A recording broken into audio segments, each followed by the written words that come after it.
Dünya ekonomisi 2026'ya yaklaşırken küresel sistem derin bir güven, adalet ve vicdan krizinden geçmektedir.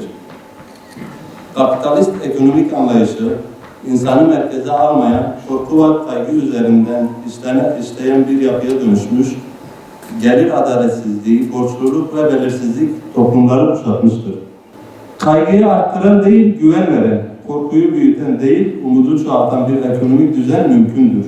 Bu da ancak hak ve adalet merkezli bir iktisat anlayışıyla sağlanabilir. Bugün küresel ekonominin sert rüzgarlar arasında rotasını kaybetmeyen, kar hırsını değil, haklı kazancı pusula edinen bir yapı yükseliyor. Hak Sanayici ve İş Adamları Derneği, yani Haksiyat. Haksiyattan daha büyük olmakla beraber Haksiyat daima bir adım önde. Çünkü yapılan çalışmalar 2013 yılında kurulan Haksiyat bugüne kadar yaptığı çalışmalarda çok hızlı bir şekilde ilerleme kaydetmiş ve başka sivil toplum kuruluşları, özellikle iş adamları derneklerinin yıllarca yapamadığını Haksiyat çok kısa sürede bu işi başarmıştır. Şimdi tabii konumuz ekonomi maalesef demeyeceğim ama hepimizi ilgilendiriyor. Hatta 7'den 70'e diye bir tabiri ben biraz daha küçülterek diyorum ki 5'ten 85'e kadar herkesi ilgilendiren bir konudur. Sayısal verilere baktığımızda dünya nereye gidiyor? IMF ve OECD dediğimiz Ekonomik İşbirliği ve Kalkınma Örgütü raporlarına göre 2026'da büyümeden vazgeçmiyor ama hızdan vazgeçiyor. Yani durmuyor, devam ediyor işte. Biz kendi açımızdan bunu bu şekilde düşüneceğiz. IMF ve OECD bu şekilde dünya konjonktüründe bu şekilde görmüşse biz de kendi işletmelerimiz açısından bunun küçültülmüş halini, biraz daha minimize edilmiş halini kendi işletmelerimizde değerlendirmek durumunda kalmalıyız.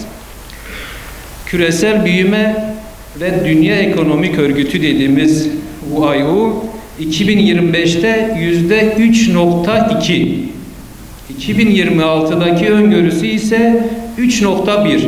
Yine durmuyor. Ama 0.1 küçülmüş.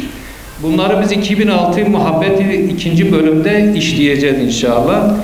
OECD'de ise yani Ekonomik İşbirliği ve Kalkınma Örgütü'nde ise 2025'te 3.2 iken 2026 öngörüsü ise 2.9. Onda da bir küçülmeye gitmiş. Yine diyorum 2. bölümde bunların ayrıntılarını inşallah kendi ölçeğimizde değerlendirmiş olacağız. Gelişmiş ülkelere baktığımızda ise nasıl yapılıyor? Örneğin gelişmiş ülke derken işte sanayisiyle, ihracatıyla, üretimiyle bir numara olmuş ya da dünyanın üretim motoru olmuş ülkeler. Amerika %2. Gelişmiş ülkelerin ölçeğine bakıyoruz. Bir de az gelişmiş ülkeleri şimdi sıralayacağız. Amerika %2, Avrupa %1. Büyümeye doğru giden ülkelere baktığımızda ise örneğin en çok büyüyen ülkeler işte Çin ve Hindistan'ı biliyoruz. Hindistan %6'da, Amerika %2 iken Hindistan %6'da, Avrupa %1 iken Çin %4'te. Bunlar neyi gösteriyor? Gelişmiş sanayiler de yaşlanan nüfusa sahip insan oranı çok fazladır. Türkiye'nin durumu nedir? Türkiye ikinci grupta yani Hindistan, Çin boyutunda değerlendirilecek bir ülke sınıfında. Türkiye'nin farklı bir durumu var. Büyümek zorunda olan bir ülkedir. Çünkü nüfus her ne kadar azalmışsa bile şu anda genç nüfus hala dinamiktir. Hala genç nüfusumuz vardır. Ve üretmek zorundadır. Bir Avrupa'daki yaşlı nüfusun fazla olması, gençlerin az olması, tüketime dayalı bir ekonominin oluşturması durumunu yaşarken Türkiye'de ise bunun tersi bir gerçekle karşı karşıyayız. Peki 2025'te ticaret hacmi ne kadar? 3.6. 2026'da hemen hemen %50 düşürülmüş 2.3. Bundan şu anlaşılıyor. Artık dünyada satmak daha zordur. Çünkü aynı ürünü satan birçok firma vardır. Rekabet çok fazladır. Firmalar bu konuda çok daha seçici olmak zorundadırlar. Enflasyon tarafında ise küresel enflasyon 2026'da 3.7, gelişmiş ülkelerde ise yine %50 bir oranda düşüş var. 2.2, gelişmekte olan ülkelerde ise tam %100 fazla. 4.7. Türkiye'de bu 4.7'nin içerisinde olan bir ülkedir. Bu verilerle rahatlıkla şunu söyleyebiliriz ki enerji maliyetleri düşüyor. Türkiye'deki işte doğalgaz, petrol, bir takım şeyler şu anda hükümetin çok reklam yaptığı yeraltı kaynaklarıyla inşallah bu enerji maliyetleri azalacak. Talep zayıf, maliyet avantajı var ama bizim için satış garantisi yok. O yüzden iyi bir pazarlama ağını oluşturmamız lazım. Dolayısıyla 2026'ya geçişte bu sayısal veriler Türkiye için biraz olumlu tahmin yürütüyor ama uzun süre ayakta kalabilmek için işletmelerin bu verilerin ışığında işletmelerini geliştirebilecek adımları atmaları lazım. Türkiye ekonomisinde demin de arkadaşla görüştük. Orta vadeli program var. OVP. Önceki hükümetler döneminde işte minimize edilen bir takım programlar vardı. Şu anda orta vadeli program nedir orta vadeli program? Hükümet diyor ki işte üretim olsun, ihracat olsun, istihdam olsun. Bu üç sac ayağıyla hem kendi ülkesini ayakta tutmaya çalışacak, hem üretim yapacak, istihdam sağlayacak ve ihracat yapacak. Dolayısıyla döviz girdileriyle ekonomi biraz daha kalkınacak. Orta vadeli programa göre 2025'te tahminlerini söylüyorum. 2025 tutarları 3.3. 2026'ya geldiğimizde ise sadece 0.2. Yani 3.8 bir büyüme. 3.3 iken 3.8. Verimliliğe, ihracata, üretime dayalı, tüketime dayalı olmayacak bir ekonomi öngörülüyor. Şimdi gelelim sayısal verilerin 2026'da bize neyi gösterdiğine. 2026'da enflasyon yine olacak. Ama yavaş bir inişe geçebilir. Faizler gevşeyebilir. Ama kontrollü bir şekilde devam edecek. Bu noktada şunu rahat bir şekilde söyleyebiliriz ki hükümet enflasyonu düşürmede maalesef başarısızdır. Bunu beceremiyor bir türlü. Bu noktada denetimlerin artırılmasını belki Adana'da da bunu hissetmişsinizdir. Çünkü Diyarbakır'da da hissedilir derecede artmış. Mali denetimler çok fazlalaşmış. Üstadım bilir. Yani doktorlardan, eczacılardan, kuyumculardan, diş doktorlarından, hekimlerden, hangi diğer hizmet sektörlerini söylemiyorum. Yani işte alışveriş merkezleridir, gıda ürünü yapanlardır ya da hizmet ürünü sunan lokantalardır, restoranlara. Bunlara hasılat denetimi ile vergi çıkarmak durumuna geçmişler. Dolayısıyla vergileri artırma yoluna geçmişler. Şu anda bunu genişletiyorlar. Yani her sektörü belirleyip o sektör üzerinde bir yılda 12 defa gitmek durumundadırlar. Bir işletmeye 12 ay içerisinde, hocam bu tür şeylere vakıftır ama ben yine de söyleyeyim, biz de işin içerisinde olduğumuz için. Dolayısıyla bizim bu kayıt dışı ekonomiyi biraz halletmemiz lazım. Madem vergiler artırılacak, madem denetimler artırılacak, bizim de oyunu kuralına göre oynamamız lazım. Yani kayıt dışı bir ekonomi, kayıtsız bir şekilde iş yapma durumunu bir kenara bırakmamız lazım artık. Yani 2026 rahat bir yıl değil, disiplinli bir yıl geçecek.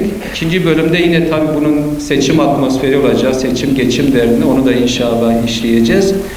Özetlersek 2026'da işletmeler yapılanmasını, pozisyon almasını, işlerin kapasitesini şirketler tamamlarsa ayakta kalma yılı olacak.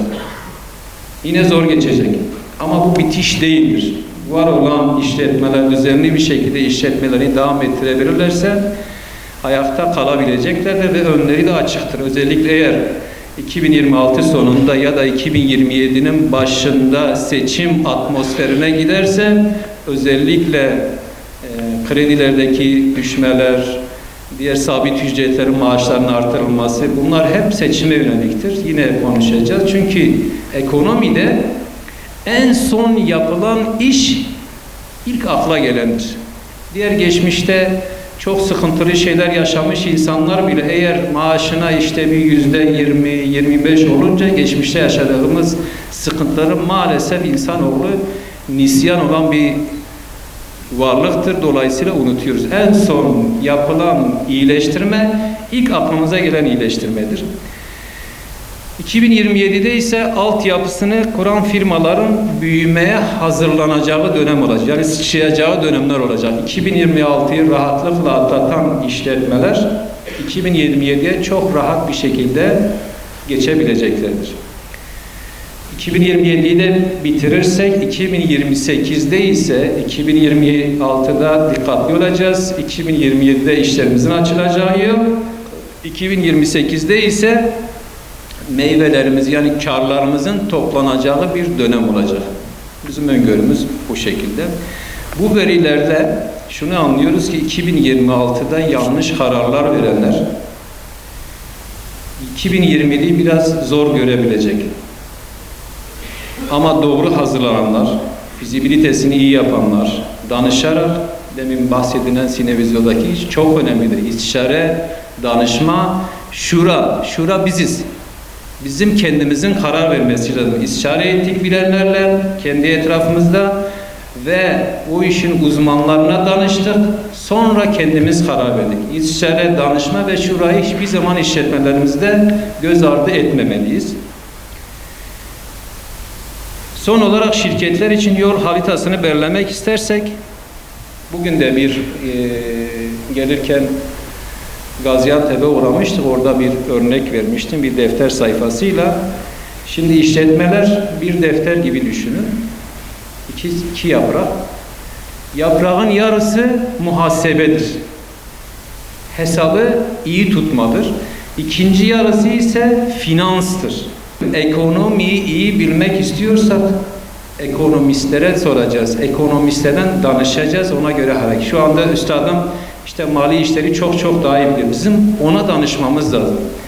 CAPEX dediğimiz yani CAPEX diye yazılıyor. O finansı işletmelerin iyi değerlendirmesi lazım. 2026'da yapacağımız en önemli şey ikinci sayfa olan finansı iyi değerlendirme olması lazım. Bir beldede yani bir ilçede yani Adana'da, Diyarbakır'da, Mardin'de ya da Urfa'da ya da İstanbul'da diyor bir beldede iyilik yapan insanlar varsa bilin ki orada iyi tüccarlar vardır. Bu sosyolojinin ispatladığı bir araştırma sonucu. Dolayısıyla bizim etki alanımız bir başka sektördeki, sektör diyorum yani bir başka meslekteki, bir başka imamın, bir başka hocanın yapacağı etkiden kat fazladır. O yüzden kendi duruşumuzu iyi belirlememiz lazım. Şimdi Türkiye'de salgın olayı dediğimiz pandemi ve iki büyük deprem Rabbim bir daha onları yaşatmasın. Bunlardan dolayı işletmeler çok büyük ciddi sıkıntılar yaşadılar. Hatta daha üstü ülkeler çok büyük ciddi sıkıntılar yaşadılar. Tarihe baktığımızda pandemi ve iki büyük depremin hem Türkiye'ye hem de dünyaya ödettiği bedeli veba salgınında da görebiliyoruz. Veba salgınında o zaman işte feodal yapılar var. Çiftlik sahipleri, arazi sahipleri, tarla sahipleri var. Bütün bir ailenin müştemilatını sadece kendi günlük ihtiyaçlarını karşılamak için onları besliyorlar. İşçi köle gibi yani. Sonra veba salgını olunca veba salgınında din adamları ölüyor, valiler ölüyor, krallar ölüyor, prensesler ölüyor, prensler ölüyor, vatandaş ölüyor, toprak havaları ölüyor, köleler de ölüyor. Bu hastalık kimseye bakmıyor. Yani maddi manevi herkes zarar görüyor. İşçilerden de ölen olunca toprak havaları çalışacak insan bulamıyorlar. Bir de bizim günümüze gelelim. Pandemi ve depremden sonra birçok işletme içimizde de muhakkak var, ben de dahil. kalifiyeli eleman bulmakta zorlandık. Daha yüksek ücret vermek durumunda kaldık. Ya da kalifiyeli elemanı bir şekilde birileri 50 veriyorsa, adam işten çıkmışsa, çünkü teklif etmek ahlaki değildir, daha yüksek ücret vererek işletmemizi almak durumunda kaldık. Veba salgınında da bu oluyor. Yani tarih bir nevi tekerrür ediyor diyoruz ya. Daha vergili bir hayat bizi bekliyor. Bunun hazırlıklarını kendi işletmelerimizde yapmamız lazım. Özellikle işletmelerde esnaf ve KOBİ'ler dediğimiz ölçekteki işletmelerde mali yük daha da artacak. Örneğin bu ay daha da artacak. Kiralar artacak, asgari ücret arttı, vergiler artacak, SGK artacak. Bunun var olan işletme giderlerine bir ek gider daha oluşacak. Ayakta kalabilsin ve iş yapabilmesi lazım. Çünkü bu giderleri karşılayacak bir iş oluşumu olmazsa işletmeler ciddi sıkıntı yaşayacaktır. Yine bu sayısal verilerin ışığında dedik ki 2026 şirketler için ayakta kalma ve pozisyon alma durumudur. Yani tetikte bekleyecek işletme 2026 tamam biraz dalgalanmalı geçecek ama başarılı geçecek. Buna inanmamız lazım. 2027 daha iyi olacak. Çünkü seçim ekonomisi de bunun da olumlu etkileri olacak. Seçim, geçim beraberdir çünkü Türkiye'de. Küre ticarette korumacılık artacak. Yeni pazarlar bulmak zor olacak. Çünkü rekabet artacak. Çeşit çok fazla. İstediğin ürünü birçok yerden bulabiliyorsun. Ne yapmak lazım? Katma değerli ürün üretmek lazım. Üretilmezse, işletmeye katma değer katılmazsa maalesef rekabet ortamımız çok olacağı için iş yapma oranımız da çok düşük kalacaktır. Amerika'nın Çin'e uyguladığı gümrük vergileri nedeniyle ihracat Avrupa ve Amerika'ya açılacak. Geçen bir yazımda Çin'i ele almıştım. Çin ekonomisi şu anda Amerika'nın kendilerine uyguladığı gümrük vergilerinden dolayı ihracat yapamayacak duruma gelmiş. Amerika çok sıkıştırıyor bunları. Çin ne yapıyor? Şu anda Türkiye'de Samsun başta olmak üzere Diyarbakır birçok organize sanayinde Çinliler Çin fabrikalarını kendi ekipmanlarıyla beraber hocam, otomasyonlarıyla Türkiye'deki organize sanayiye taşımak üzere şu anda sağlam adam arıyorlar. Ya kendileri yapacaklar ya da ortaklı bir şekilde sağlam insanlar, mesela Diyarbakır'da benim tanıdığımız bir üyemiz aynı zamanda Çinli bir firma, işte biz hem işçilerimizi getireceğiz hem makinelerimizi getireceğiz. Diyarbakır organize sanayinde beraber imalat yapalım diyor. Ha şimdi diyelim işletmeler diyebilir ki başkanım siz öyle diyorsunuz ama Çin'den gelenler bize rakip olmaz mı? Olmaz. Niye olmaz?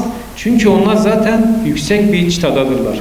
Onların o çıtasına ulaşabilmek bizim rekabet gücümüzü artıracak. Bizler de onlara yakın olabilmek için çalışmalarımızı artırmak zorunda kalacağız. Dolayısıyla biz de büyüyeceğiz. Amerika'nın uyguladığı ekonomik ambargo nedeniyle Türkiye bulunmaz bir ülkedir. Seçim ekonomisiyle beraber Çin'in ekonomisi de buraya gelirse Türkiye şahlanacak. Niye? Avrupa yanı başında, Orta Asya yanı başında, alt tarafta Amerika, istediği yerlere lojistik olarak çok rahat bir şekilde az masrafla işletmeler ürettikleri ürünleri rahat bir şekilde ulaştırıp ve daha az maliyetlerle. Dolayısıyla Türkiye için de Çin için de iyi olacak. Bizim var olan işletmelerimizde bu Ar-Ge çalışması dediğimiz, istişare dediğimiz, danışma dediğimiz mekanizmayı çok iyi belirlememiz lazım. Tekstil konusuna girmem lazım diye çok önemli bir konu. Bilmiyorum Adana'daki tekstil sorunu nedir? Çünkü Türkiye'de tekstil sorunu maalesef bitme noktasına gelmiş. Diyarbakır'da abartmıyorum onlarca tekstil fabrikası kapanıyor. İstanbul'da kapanıyor. Şu anda işsizlerin çoğu diyebilirim ki %70-80'i tekstil fabrikalarının kapanmasından sonra iş arayan insanlardır. Dolayısıyla tekstil konusunda daha hassas olmamız lazım. Bu noktada işletmelerin sıkıntıları, yoğun emek dediğimiz tekstildeki sıkıntılar belki bir başka sektör için avantaj olabilir ama diğer sektörler için sıkıntılı olabilir. Tekstil sektörü şu anda Mısır'a, Bangladeş'e ve Hindistan'a geçmiş. Eleştirimiz nedir?